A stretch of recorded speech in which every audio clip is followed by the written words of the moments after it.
사사기 21장 15절에서 17절 말씀입니다. 백성들이 베냐민에 대해 안타까워했습니다. 여호와께서 이스라엘 지파들 가운데 틈을 만드셨기 때문입니다. 그러자 회중의 장로들이 말했습니다. 베냐민의 여자들이 모두 죽었으니 살아남은 사람에게 우리가 어떻게 아내를 구해주겠는가? 그들이 말했습니다. 베냐민의 살아남은 사람들은 자손을 이어야 하오. 그래야만 이스라엘 지파 하나가 없어지지 않을 것이오. 아멘.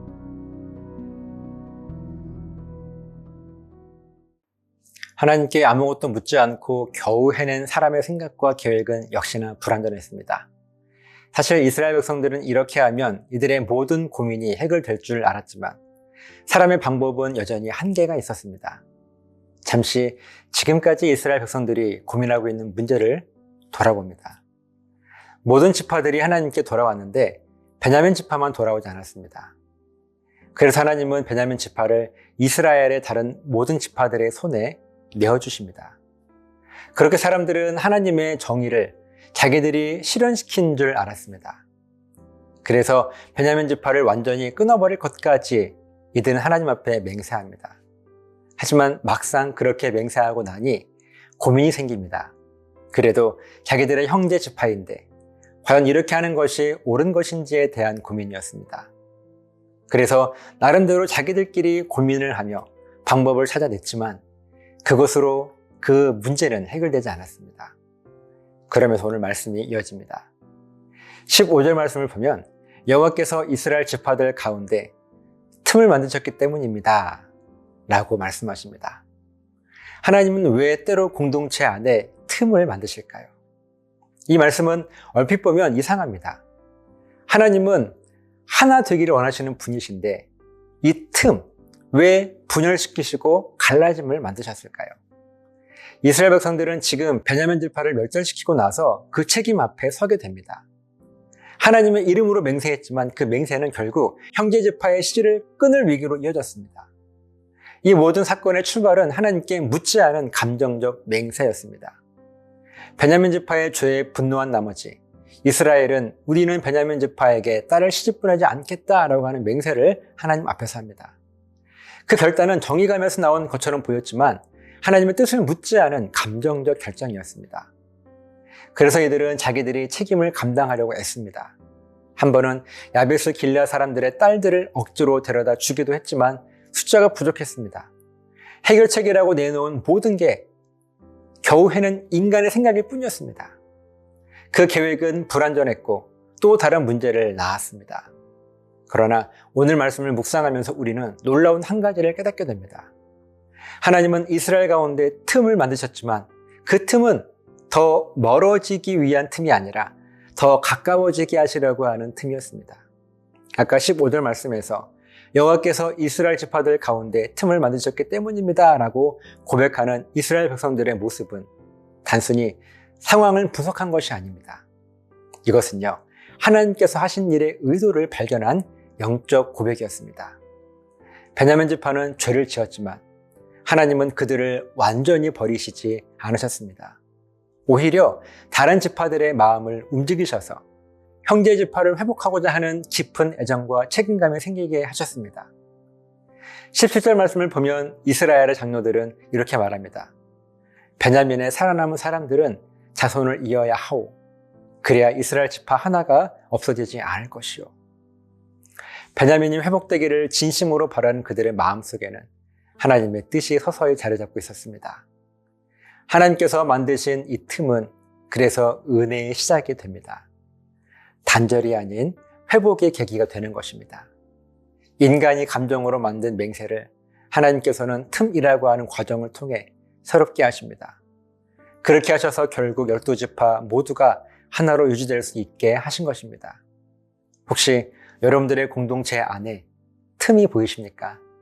가정 안에, 혹은 교회 안에, 혹은 우리들 마음속에 틈이 생겼다면 오늘 말씀을 마음에 새기십시오. 하나님께서 만드신 이 틈은 단순한 갈라짐이 아닙니다. 그 틈은 우리가 서로를 더 깊이 이해하고 품고 하나 되게 하시기 위한 통로일 수 있습니다. 하나님은 우리를 무너지게 하시려는 분이 아니십니다. 오히려 깨어진 것 속에서 다시 시작하게 하시는 분이시죠. 단절을 통해 연합을 이끄시는 분, 그분이 바로 우리 하나님이십니다. 이제 우리도 그 하나님 앞에 겸손히 묻고 우리가 만든 감정의 틈이 아닌 하나님의 은혜로 연결된 믿음의 다리를 놓을 수 있어야 합니다. 오늘 그 틈 앞에 서 계십니까? 그렇다면 하나님께서 그 틈을 통해 이루실 회복의 역사를 기대하시기 바랍니다. 하나님께서 그 틈을 통하여 우리 공동체를 다시 하나로 연결시켜 주실 것입니다. 기도하시겠습니다. 아버지 하나님, 우리 안에 틈이 있습니까? 하나님께서 갈라놓으신 이 틈이라고 한다면 이것은 분열이 아닌 다시 하나 되게 하시기 위한 하나님의 인도하심으로 우리가 고백할 수 있도록 지켜주시옵소서. 두려워하지 않게 하시고 끝까지 하나님의 인도하심을 붙들고 살아갈 수 있는 우리 모두가 되게 하여 주시옵소서. 감사드리며 예수님 이름으로 기도합니다. 아멘.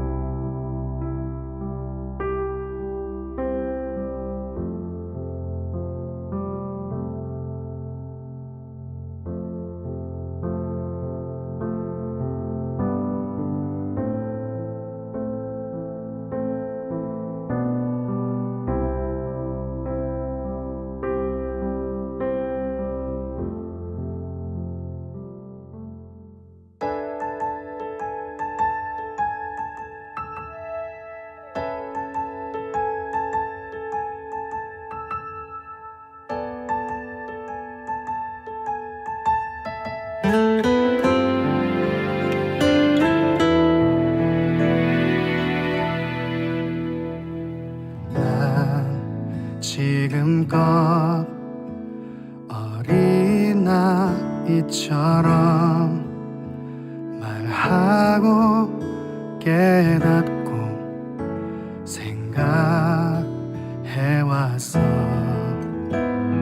주 나에게 가르쳐준 것처럼 성장한 사람의 사랑을 하고파. 시기하지 않으면 자랑하지 않으면 오래 참고 온유하며 내 유익을 구하지 않는 그런 사람, 교만하지 않으면 무례하지 않으면 우리를 미워하고 진리만을 즐거워하는 그런 사람 하고파.